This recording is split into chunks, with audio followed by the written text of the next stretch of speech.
I'm David Knowles, and this is Ukraine, the latest. Today, we analyse the latest updates from the Battlefront, ask how Boris Johnson's resignation is being received in Ukraine, and we talk to Kyiv-based journalist and translator Oleksandra Povoroznyk about life in Ukraine, social media, and the meme war against the Russian invasion. This hideous and barbaric venture of Vladimir Putin must end in failure. Nobody's going to break us. We're strong. We're Ukrainians. Every weekday afternoon, we sit down with leading journalists from the Telegraph's London newsroom and our teams reporting on the ground to bring you the latest news and analysis on the war in Ukraine. It's Friday, the 8th of July, day 135. And today, I'm joined by the Telegraph's senior foreign correspondent, Roland Oliphant, assistant comment editor Francis Dearnley, and our guest, journalist and translator, Oleksandra Povoroznyk. Dom Nichols is away. I started by asking Francis and Roland for the major updates from the battlefront in Ukraine.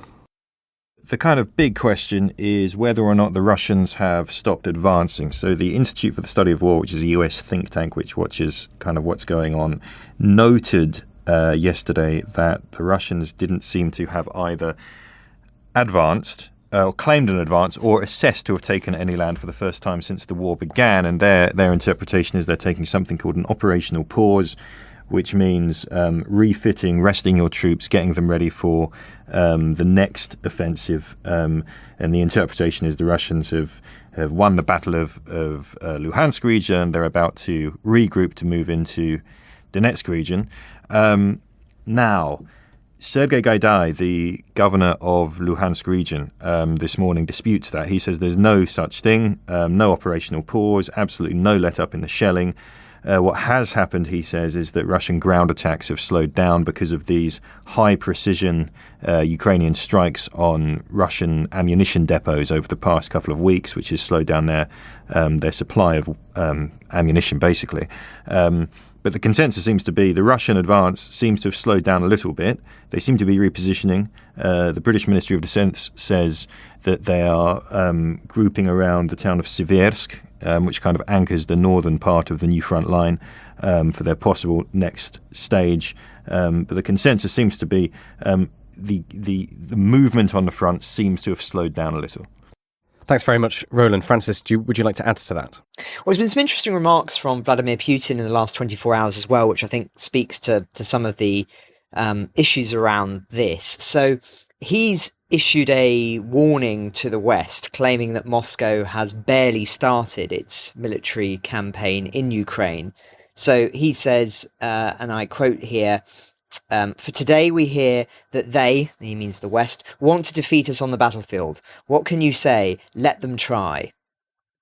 He said, and I should say that these are in televised remarks. Quote, we have heard many times that the West wants to fight us to the last Ukrainian. This is a tragedy for the Ukrainian people, but it seems that everything is headed towards this. Everyone should know that we have not started in earnest yet. So clearly, strong rhetoric there from the Russian president suggesting that, and I think the timing of this is relevant, that any pause in activity should not be read as a stalling of the Russian advance, but rather should be seen in the context of a renewed offensive of some kind. But of course, we can't take anything that Putin says, particularly for a public audience such as this, as being trustworthy. This is almost certainly as much appealing to a domestic audience as it is to a foreign one, and he will be trying to swerve any criticism of stalls in Ukraine. And so him saying that we've not started in earnest is obviously suggestive that they fully intend to go further. I think we can, based on what we've seen of Putin's remarks so far, expect him to continue to continue this war for as long as it takes, which is why, as we were speaking about last time that we were all on the podcast together, this is a critical moment in the war. One could even argue a turning point, depending on how things go, given the morale in Ukraine and the perspective of Western powers and how things are going, whether Ukraine will be able to score some kind of victory in the short term that will show that Moscow don't have the initiative, is highly relevant to I think how the next few weeks and months will play out. But certainly interesting rhetoric and remarks from Vladimir Putin, which I think will no doubt be causing some concern in Kyiv and also around many of the other Western capitals. Thanks, Francis. Roland, can I just come back to you? You talking about the HIMARS. You mentioned that there was some interesting chatter you were picking up on Russian Telegram channels. Can you tell us about that? Yeah, so we've heard a lot about the HIMARS and a very effective system. As we all know by now, it's a long-range American multiple launch rocket system, which is incredibly accurate and has allowed the Ukrainians to target places like command posts and ammunition dumps deep behind the Russian lines. And the Ukrainians, since these appeared on the field, we were publicly told they'd appeared on June the 28th. And they seem to have been used to try to disrupt not only Russia's command and control, but also the kind of logistical supply of ammunition to the guns, the artillery that is Russia's main trump card in this war. Sergei Gaidai, as I mentioned earlier, seems to suggest that is beginning to work. But of course, that they're a useful propaganda tool, so it's difficult to assess how much is this working, how much isn't it. But interestingly, if you look at the Telegram channels where Russian war correspondents, Russian soldiers, volunteers kind of speak to each other and their followers, they're talking about it too. Interesting couple of things. I mean, there's one post which was shared on a pretty, Russian propaganda channel, but a fairly reliable one if you want to a kind of view of what's going on their side of the lines. Saying the HIMARS is working, extremely accurate work on command posts, losses are very serious. And the post added, after this kind of thing, no one would object to smashing up Bankova, that's the Zelensky's office in Kiev, the equivalent of Downing Street, or sending a warning shot to Washington, reducing it to ashes. So serious anger there. Another post by another kind of quite prolific anonymous poster, doesn't call himself a reporter, but the kind of character who posts from quite close up to the Russian front, who argues, look, we should take the HIMARS seriously, but we shouldn't panic about it. There aren't enough of them to carry out a single devastating strike against us, but we've got to think about countermeasures. And this guy recommends dispersing targets. So he says these ammunition dumps have to be split up.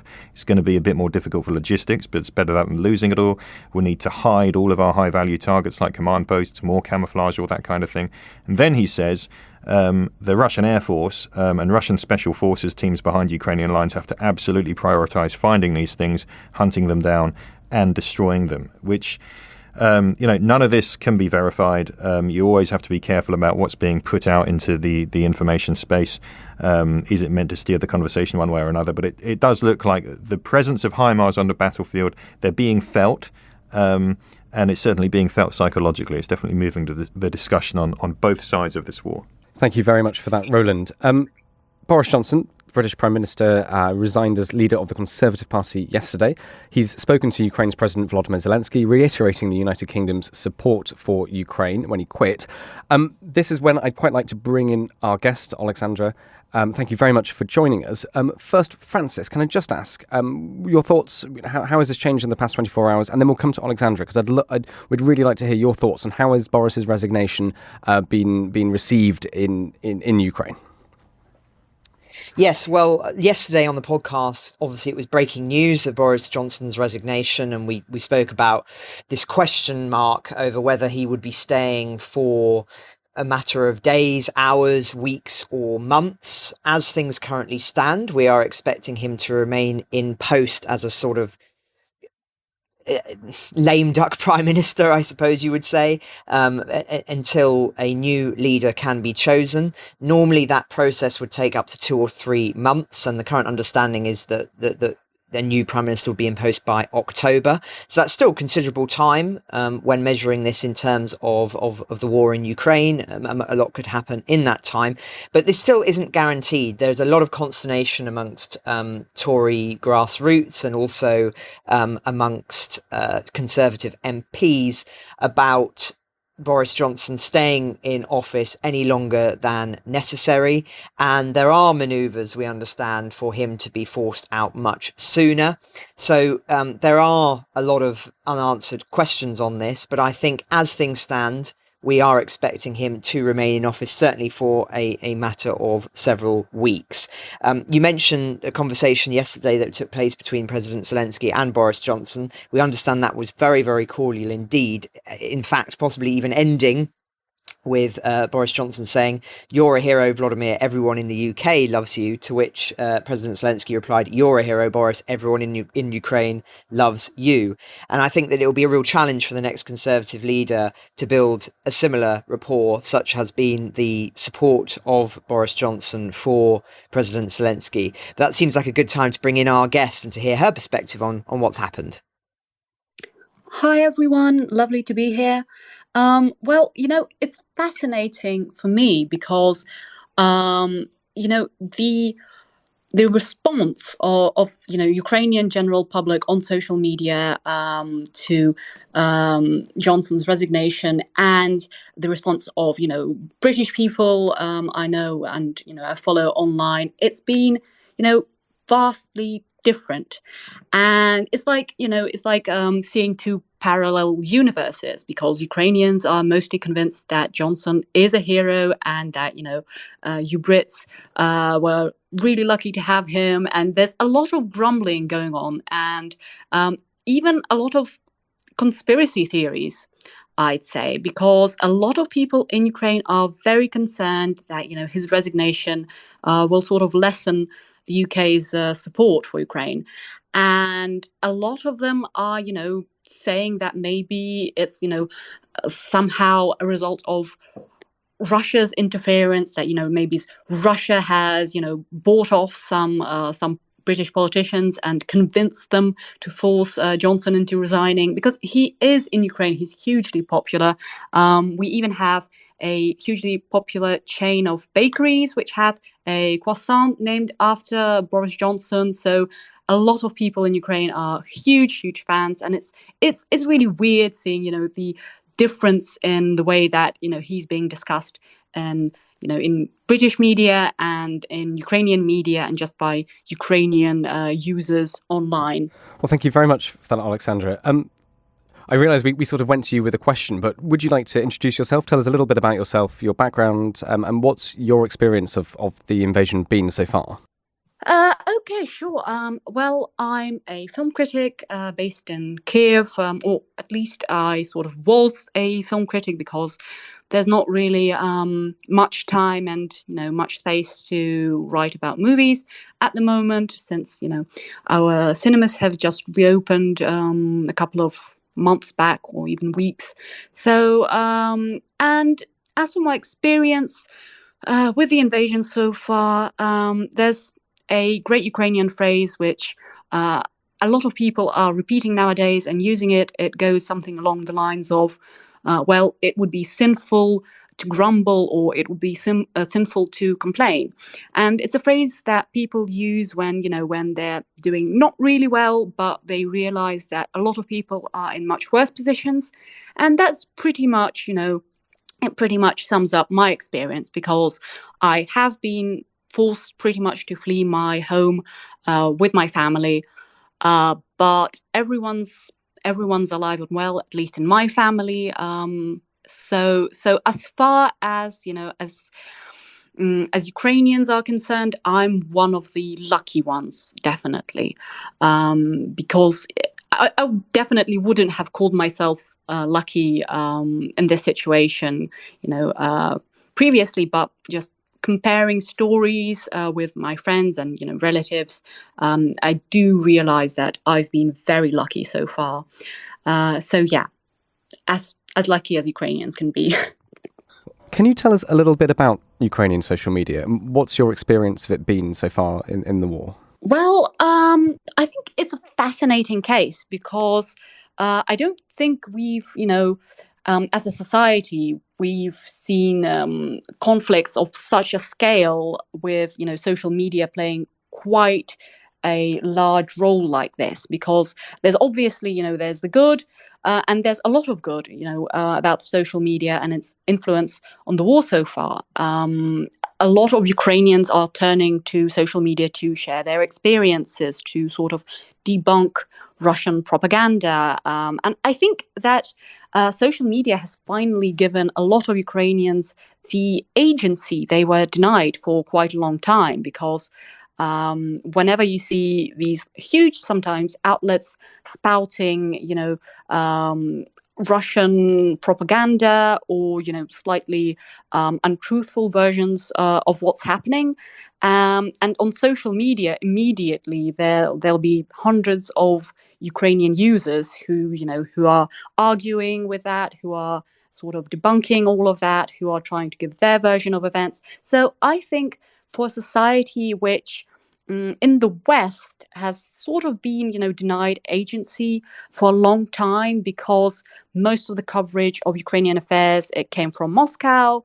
And I think even now, a lot of the people we turn to as experts on Ukraine, they're usually people who have a degree in Russian studies or who spent time in Russia as journalists. So I think the West has looked at Ukraine through a very sort of Russia-centric lens.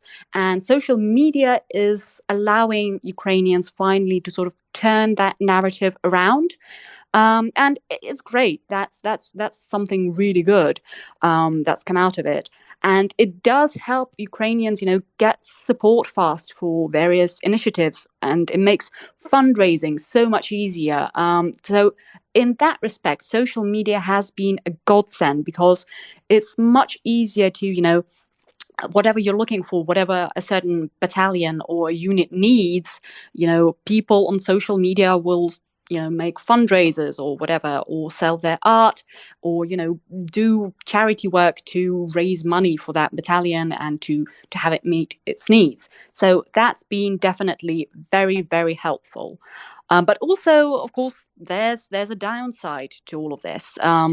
Social media does, in my experience, and from what I've heard, talking to my fellow Ukrainians, is that it does sort of amplify all of these, emotions and feelings, and you do have this feeling that you're living in this, constant whirlpool of news, of great news, bad news. You constantly, see a lot of people share about their loved ones dying, and we might not know these people directly, but it does feel like we're constantly being bombarded by, mentions of grief, mentions of, people dying, triggering images, and it is hard to deal with. It is a lot like being on a non-stop emotional roller coaster, for months, because, we wake up in the middle of the night and we, check the news or we check social media, and it's just non-stop. It's this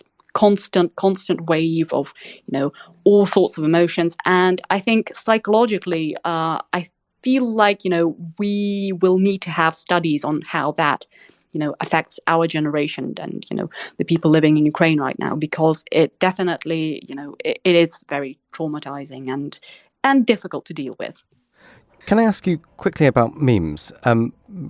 What are the sort of big Ukrainian memes, and how have they worked and helped in the war?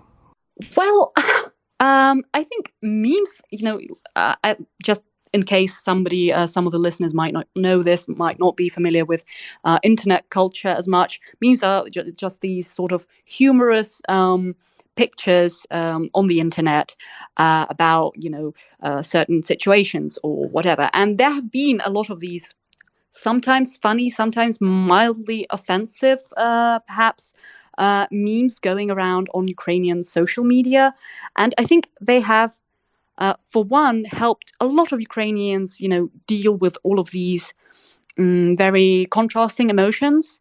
And they have helped keep our spirits up, because I remember when the invasion, the full-scale invasion, started on the 24th, and it was early in the morning, and obviously I opened Twitter, and people were panicking there, but some of them were also sort of very grimly joking, which was very weird, but there was a lot of sort of slightly hysterical laughter going on, and a lot, I think, of Ukrainians do use these memes to sort of help themselves cope with everything that's going on. And I think a lot of them, I think a sort of meme-like word, which is even in the Urban Dictionary now, which Ukrainians have come up with. It's for the Russian missiles. It's called Bledina. And it's sort of a rude word, but it's become immensely popular. And it's like, we realize, the danger and the horrors of the war and everything, but sort of joking about it and giving the things that are, elements of destruction and, the very things that are being used to kill us, giving it sort of a condescending, funny name. It's sort of psychologically, I guess, makes it easier. And another really hugely popular meme, which was absolutely huge, especially in the first months of the war, on Ukrainian social media, was called Chmonya, and it's a funny story because at the beginning of the war, occasionally when Russian soldiers would surrender or they would be held captive, users on social media would occasionally post those photos, and I remember there was even a huge sort of ethical debate on if posting these photos of Russian prisoners of war was ethical or not. There was a lot of discussion about that. But one of the photos, it was just really funny because the Russian invader pictured, he just sort of looked really miserable and sad, and he was sort of wearing these very loose-fitting, ill-fitting clothes and looking really miserable.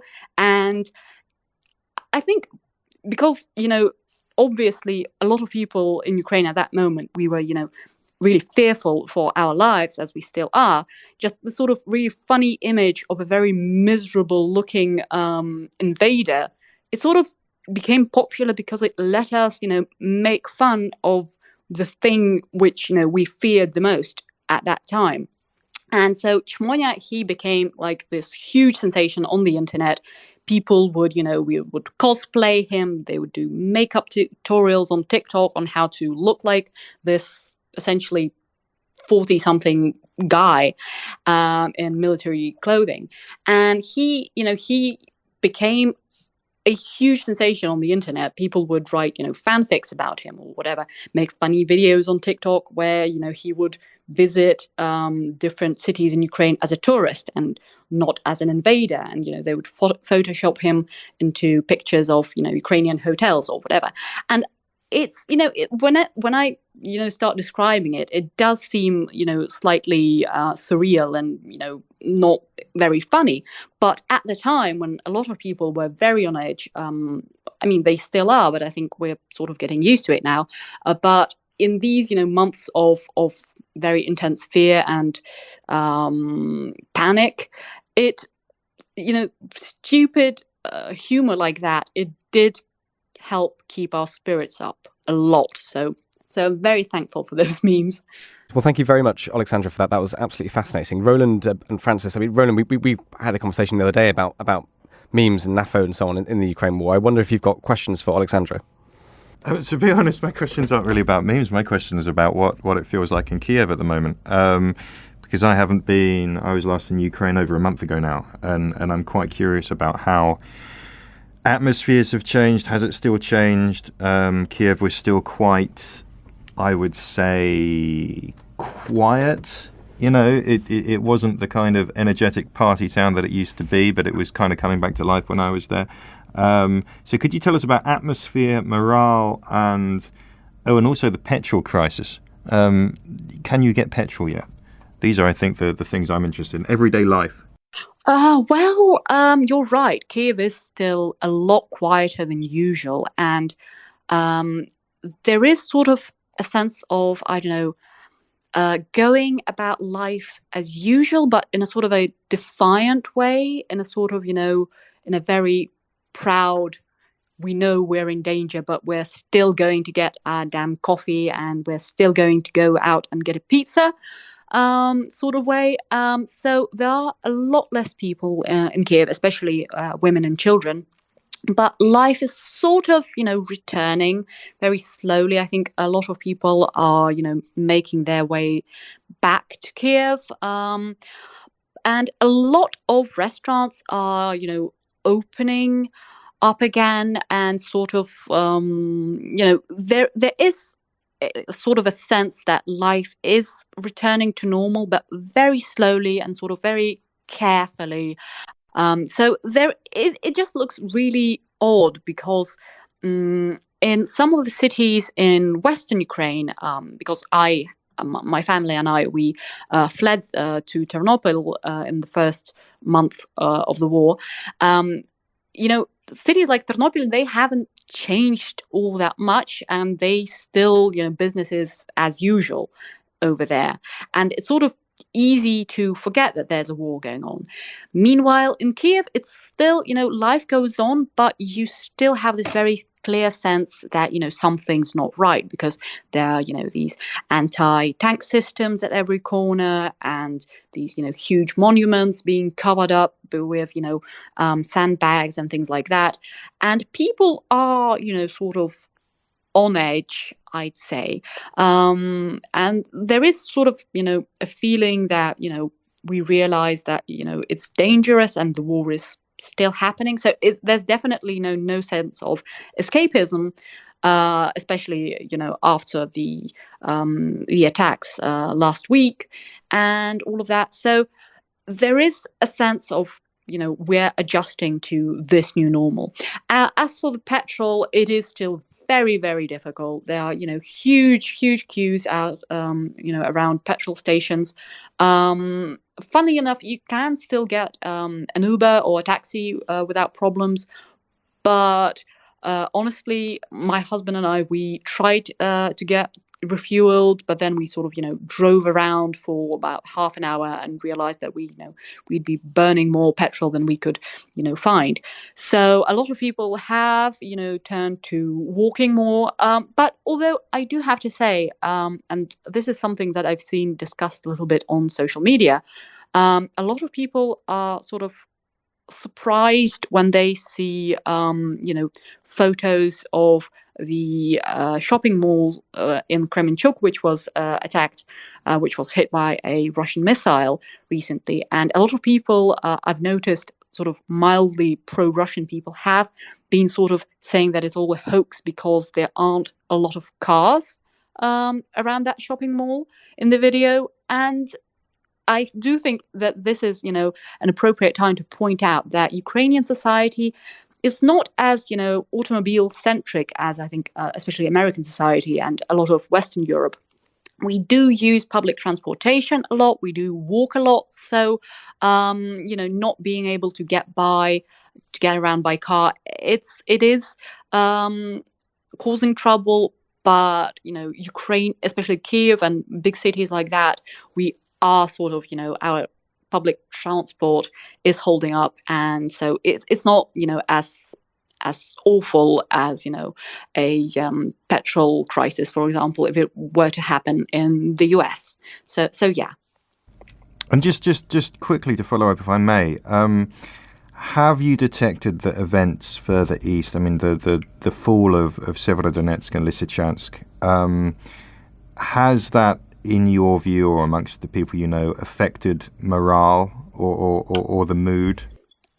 I wouldn't say so. I do feel like these past couple of weeks have been very sort of difficult psychologically, because a lot of people are sort of learning about the deaths of a lot of their loved ones. The news is sort of catching up.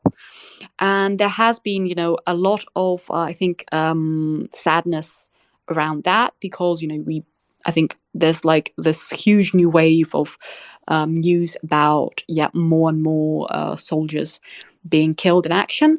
So I think a lot of people are sort of it does, sort of make everyone a little less, not optimistic, because we're still very optimistic, I'd say, but it does make people a little, more sober, and I think people are a little more, mildly grim and just generally sad. But the thing I think I'd like to point out is that I don't think, even large sort of military losses or, strategic defeats or things like that, I don't really think that they sort of affect Ukrainian morale as much, because I think the overwhelming majority of Ukrainians, we feel like we don't really have a choice, because we will sort of fight till the very end, in a certain sense, because we do realize that we have to keep going no matter what, because not, because we're, so proud or whatever, but simply because after we've seen, the horrors in Irpin and Hostomel and Mariupol, we know what will happen to the people on the occupied territories. So we know that we have no choice but, to take them back somehow, sooner or later. But we will have to fight for them, because, after, we've seen all of these war crimes that were committed on the occupied territories, I think a lot of Ukrainians have realized that, this is a war for our survival, and, we can't back down no matter what, because, it's a choice between, being killed fighting or, dying under Russian occupation. So I think in that sense, Ukrainian morale is just it's still very high, but not in a it's going to be easy to win this war way, but in a we have literally no choice but to win this war, because otherwise we'll be destroyed. So yeah. So interesting hearing your perspective on that. And I imagine that you were talking about the impact of social media that plays a part in keeping morale perhaps higher than it would be otherwise, and obviously creating that unity of purpose. I had two questions about what you were saying around social media. My first is, who is this? Who are the people engaging in this most? Is it predominantly young people, sort of millennials and younger, or is it really across the board? Has the war brought a lot of older people onto social media platforms that wouldn't have been there before? So that's my first question. And my second one was, you were talking about some of the memes around the Russian soldiers. Are there examples of sort of more self-deprecating humor amongst Ukrainian sort of memes and social media? Is there sort of also poking fun at perhaps, I don't know, even Zelensky or the political leadership in certain ways? I'm just interested in what forms it takes, and whether it's all about Russia or whether there's actually some of it is inward looking too. So those are my two questions. Great questions. As for, sort of inward looking humor, I think there's a huge amount of that, and especially, memes about Zelensky. I think that as a society, we've sort of, decided that, in the wartime, this probably, isn't the best time to argue about politics or, criticize our government for, sort of minor mishaps, although, we still criticize it, just, not as aggressively, I'd say, as before. But we still, do laugh and joke around a lot about our politicians, and even, leadership such as Zelensky.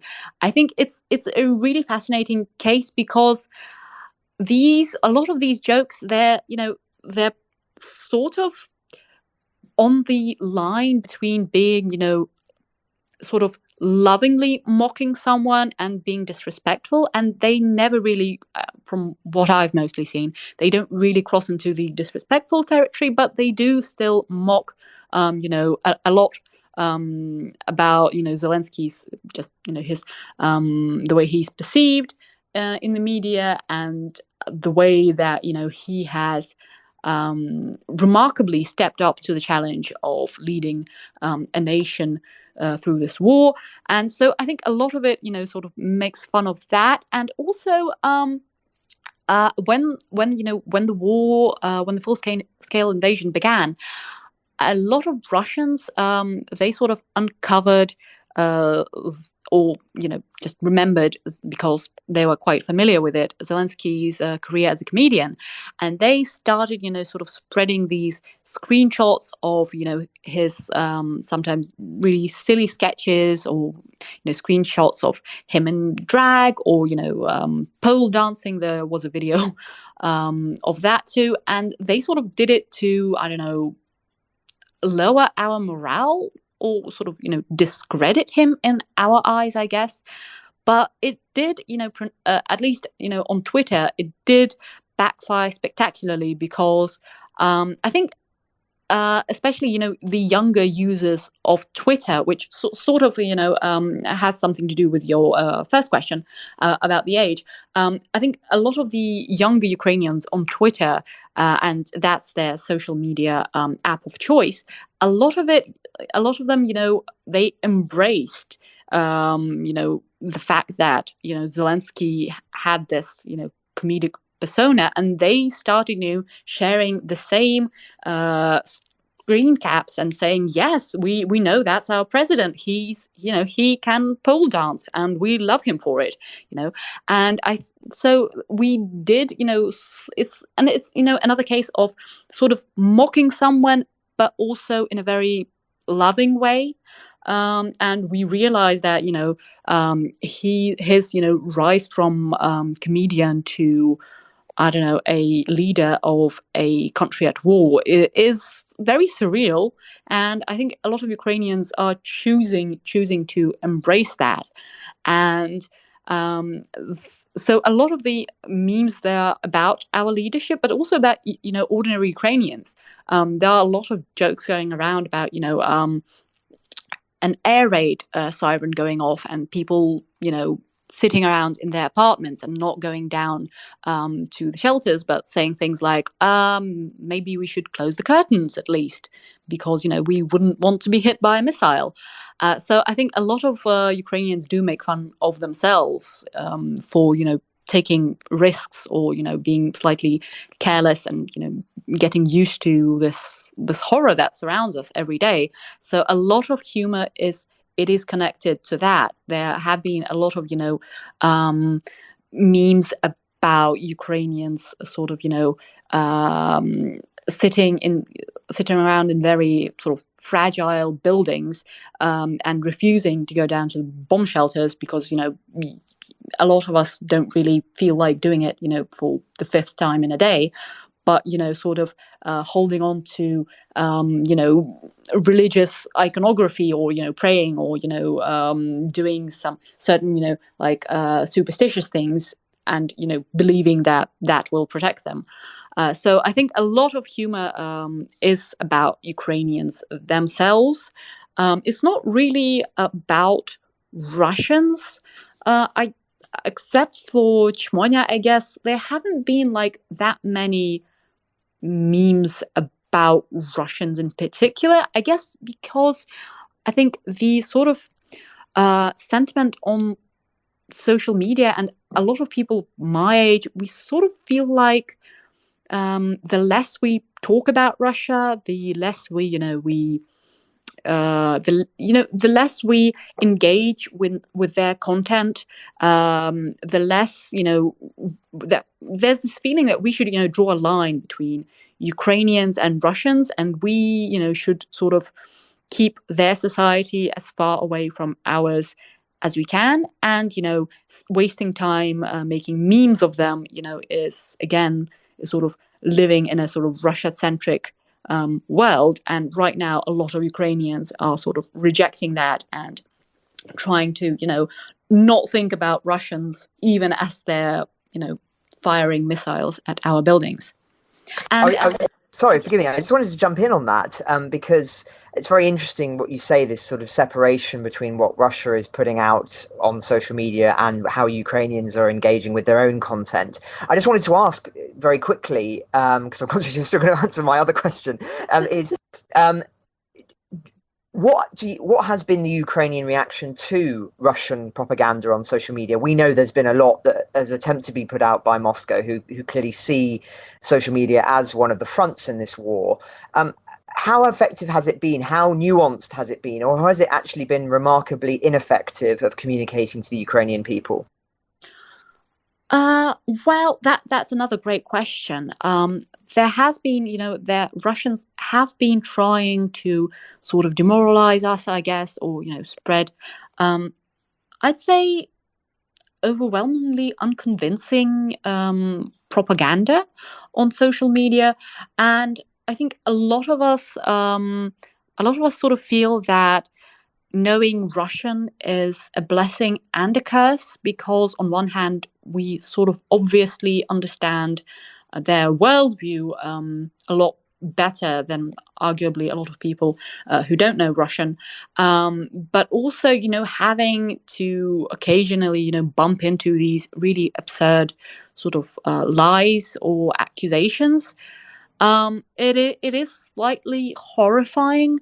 It is awful because when you see a building being destroyed with your very own eyes, and then you see thousands of tweets in Russian from sometimes even from ordinary people on social media, not just government officials and the like, but these thousands of people saying that it's all a hoax, you're all lying, you're Nazis or whatever. It is very upsetting, I'd say. So I feel like a lot of Ukrainians sort of share this idea that if we had a choice to sort of immediately forget Russian right here and now, a lot of us would probably do it, just so we don't have to constantly see a lot of this stuff on the internet, which they keep putting out.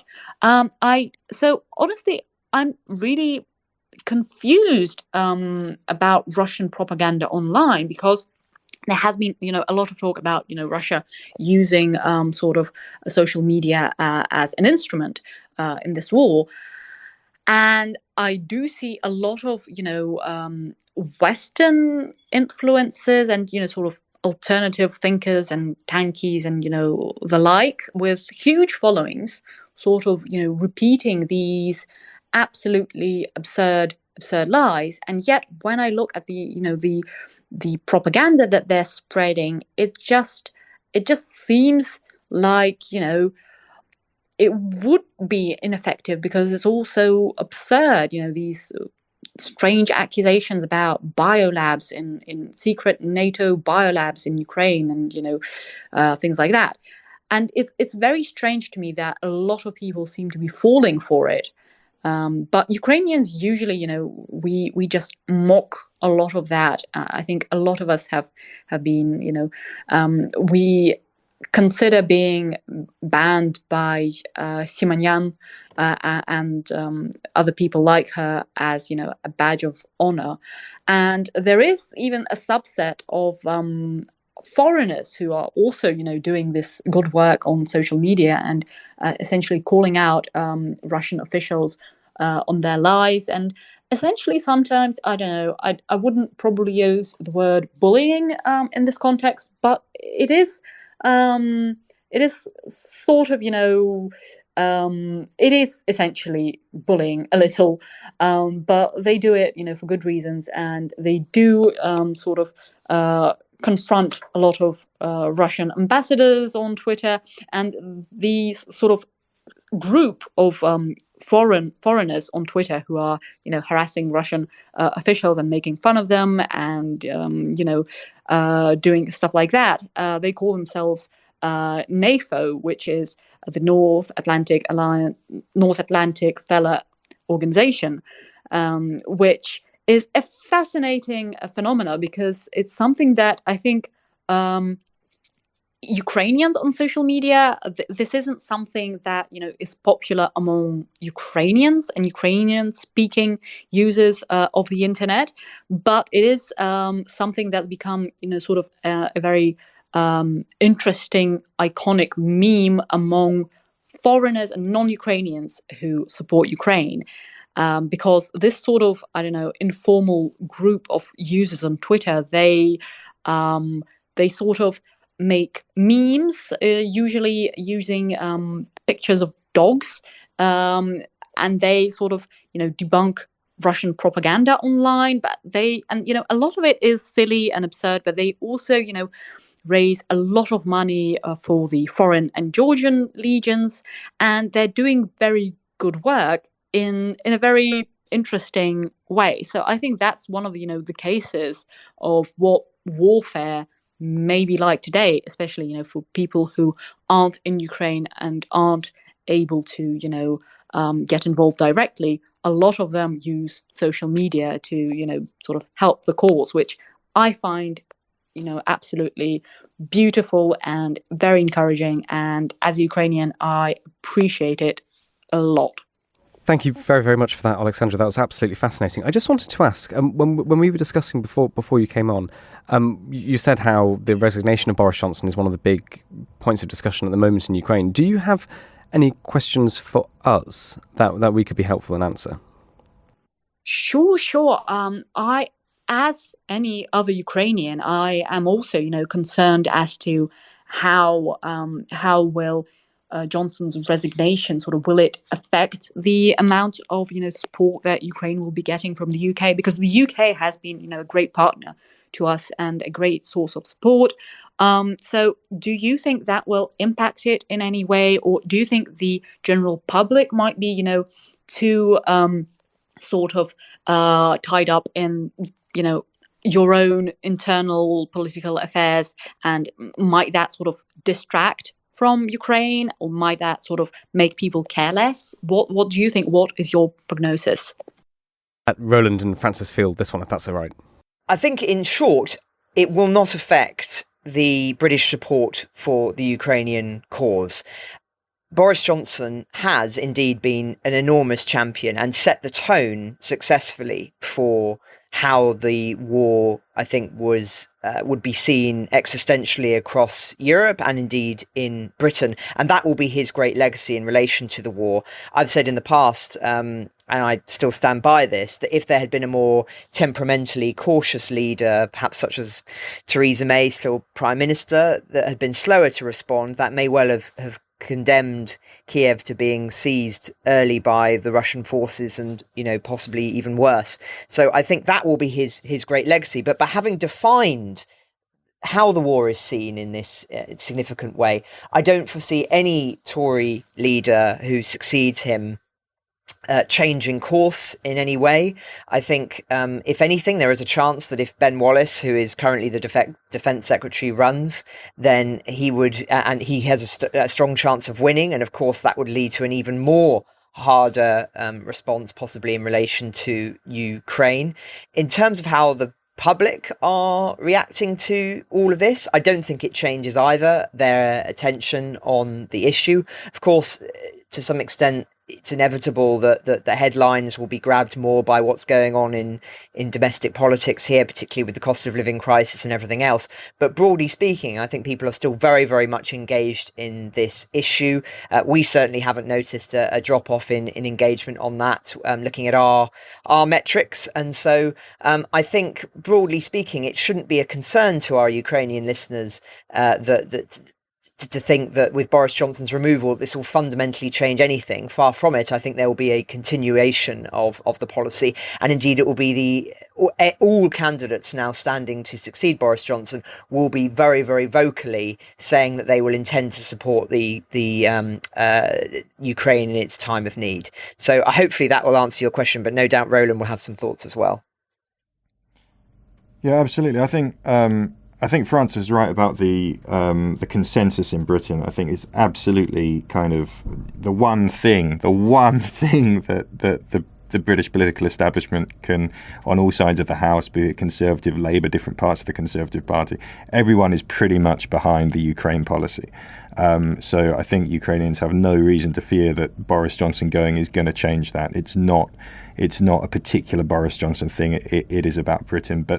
But and this is the interesting thing. So I spoke to Pavlo Klimkin, who is as you know, the foreign minister of Ukraine for many years after 2014 under Poroshenko. And he knows, this is a guy who knows a thing or two about trying to get Western governments to support Ukraine during a war, because it was his job last time. And he said, well, look, it's not about British. We know the British support is staying. We're very grateful for that. But there's two things. One is, and I'm kind of paraphrasing here, so apologies to Pavlo if I'm putting words in his mouth, but he basically said, look, one thing is, he has this great kind of appetite for theatre, this theatrical sense, and I would say a lot of us here might be a little bit, sick of that, and it's kind of backfired, and a lot of people in Britain are now calling it, we're sick of the act, Boris. But, there's a place for that, and that theatre kind of propelled him to the front, and that has a political knock-on effect. Which is that he was kind of, at least from, seen from Kyiv, he seemed to be out in front ahead of other Western partners, including the United States. And those who, know how conventional British diplomacy works, I think there probably is a bit of a wariness in Kyiv, thinking, well, what if you get a British Prime Minister who is, as Francis said, slightly more temperamentally cautious, is going to be more kind of in lockstep with the United States, allowing the United States to take the lead. Because I think there is a sense, and I think historians, when they get into the archives, will tell us whether this is true or not, but a sense that his willingness to get out there in front maybe prodded the Americans along a little bit. So it will be interesting to see. I definitely don't think there's going to be a shift in British attitudes to the war. But that particular kind of appetite to be the centre of attention, and so on, I think definitely did have an impact that was genuinely appreciated in Kyiv. Yes, and I think also, just to add on that, I don't think we can underestimate the importance of having a sort of theatrical figure, just in terms of boosting morale, not only for Ukraine, but also amongst certain people in Europe as well. And he certainly brings a certain appeal, which draws the cameras. And that's obviously been very good for the Ukrainian cause. And it will be very challenging, I think, for any successor to Boris Johnson to live up to that. But there's another element to this as well, which is, to Roland's point about persuading other governments to act. There are two ways of doing that. One, of course, is to go out ahead and forge ahead, which I think is what Boris Johnson's approach was. The other is by brokering and talking behind closed doors, and trying to negotiate things. It may well be that a successor Tory leader will be more successful at that, may well be able to forge slightly less strained relations with France or Germany, for instance. I don't think we should underestimate that importance of that political skills in times of crisis. And so it's too early to say what the impact of that could be, but I think it is no doubt going to be significant, and particularly in any future peace talks, it will be hugely relevant, the ability of a prime minister to broker and to bring the sides together, and to forge a consistent line from the West, hopefully one that is robust and that gives Ukraine what it wants, as opposed to a leader who perhaps hasn't quite got that sort of nuanced, subtle ability of working with Western partners, which I think is often a criticism of Boris Johnson. So it will have an impact, this, certainly, but in terms of the broader strategy, the broader interest on the things, I think in the short term at least, its impact will be minimal. Well, thank you, Francis, and thank you, Roland. We're starting to come just to the end of our time, I think. But so, Oleksandra, I'll ask you for your reaction to that, and then I'd like final thoughts. What should our listeners be thinking of over the weekend from Roland and Francis? And then, Oleksandra, we'll return to you for your final thoughts. So, just very quickly, what's your reaction to what Roland and Francis said? Well, I have to say that was very enlightening and also comforting. So, I think I'll pass it on to other Ukrainians who are, very panicky right now. But I do hope that, that it will turn out for the best. So thanks. Thanks, Oleksandra. So Roland and Francis, what should our listeners keep in mind over the coming weekend? What should I mean? I'm going to say kind of the same thing as I said yesterday. I mean, if you're looking at the progress of the war, it's about this so-called operational pause, but it's about this battle for control of logistics. Right? Can the Ukrainians and these Western weapons really throttle that huge train of shells that is feeding the Russian artillery orchestra, or not? Or will the Russians find a way to counter those Western weapons? That is the big military aspect of this to watch over the coming weeks. Yes, and just to echo that, one of the question marks that we are still yet to see is whether Russia has the capacity to rebuild. We've spoken in the past about how Patrick Sanders, the chief of the defence staff who's just taken over, was making the point that Russia often ends wars better than it starts them, which is obviously a cause for concern. And just when speaking about this matter of weapons, Germany has said today that it doesn't want to, and I'm quoting here, plunder its own military as it refuses to send certain armoured vehicles to Ukraine. And I think this is a point that is going to become increasingly relevant in the next phase of the war. Is, of course, Western governments have funneled considerable weapons into Ukraine. That has had an enormous impact. And indeed, I think that, certainly in Britain, those weapons are being produced and churned out at a considerable rate. But there is also this concern that if this were to escalate into something even bigger, that not all of those weapons can be in Ukraine. They need to be in Poland. They need to be in Germany and other things. And this will have an impact. It takes time to develop these weapons and to build them at the kind of pace. And that would be my final thoughts, which is, if the West is really truly serious about supporting Ukraine in the way that Ukraine requires for this next phase of the war, then I think there's a very strong case for really it need to be showing that it's willing to convert factories into turning weapons out much more quickly, because it seems to me that this is still happening at a rather slow pace across the Western world. It is not showing that it is really getting a handle on this supply issue. And I think that, as President Zelensky has been saying for weeks now, the biggest issue is around the supplies that they have, the weaponry that they have. It's not about manpower at this stage. And so the West, I think, just needs to show that it's serious. And I've not seen enough impetus in that regard coming out of the G7 that one might expect, but hopefully will in the coming weeks. Well, thank you, Roland and Francis, for that. Oleksandra, thank you so much for joining us, and thank you for giving us your thoughts and answering our questions. And I hope we answered yours sufficiently as well. Would you like the final words then? Oh, thank you for having me. It's been a pleasure.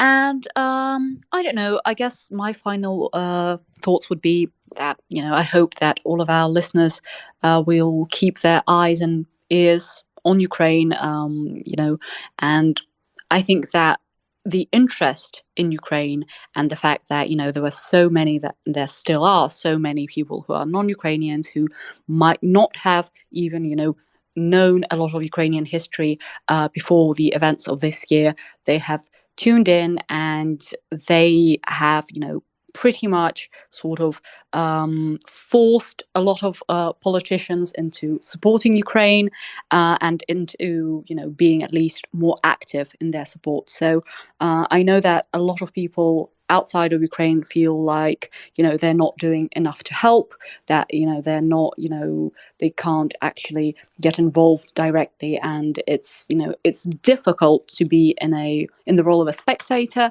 in a situation like this. But I would just like to say that as Ukrainian, we appreciate all of the support and the fact that so many people are willing to learn more about Ukraine, to listen to Ukrainian content creators and experts and whatnot.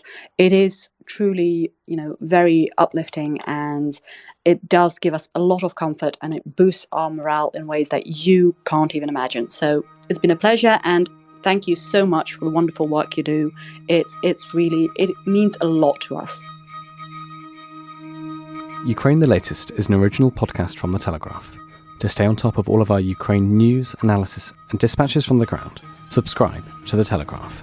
You can get your first 30 days completely free at telegraph.co.uk/audio. You can listen to this conversation live at 1 p.m. each weekday on Twitter Spaces. Follow The Telegraph on Twitter so you don't miss it. If you enjoyed this podcast, please consider following Ukraine the Latest on your preferred podcast app and leave a review, as it helps others find the show. You can also get in touch directly with us by emailing podcasts@telegraph.co.uk. We do read every message. Ukraine the Latest is produced by Louisa Wells and Giles Gear, and today on Twitter, Alice Hearing.